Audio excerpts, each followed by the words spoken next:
In this video, I will be showing you how to view your YouTube comment history.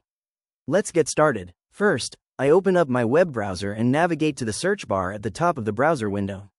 I type in youtube.com and press enter to head straight over to the official YouTube homepage.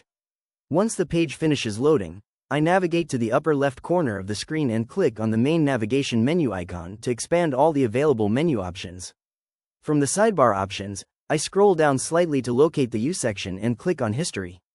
This opens up my main YouTube Watch History page where all my recently watched videos are listed. Next, I look over to the right-hand side of the page under the Manage All History section, where several activity types are displayed. I move my cursor down and click directly on the Comments option.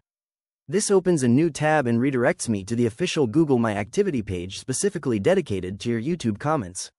On this page, you can easily review all of your past interactions, edit existing comments, or delete comments and replies that you have posted across YouTube over time. If you ever want to explore other account settings or management tools, you can move your mouse over to the left-hand navigation panel and click on Other Activity. This section gives you access to various activity controls, including web and app activity, search services history, and YouTube history settings. After reviewing these settings, I click the back arrow in the upper left corner of the page to return directly to the YouTube Comments Activity dashboard. And that is the complete step-by-step process on how to quickly find, view, and manage your entire YouTube comment history whenever you need to. If you found this walkthrough helpful, please consider liking the video and subscribing for more quick tips and tutorials.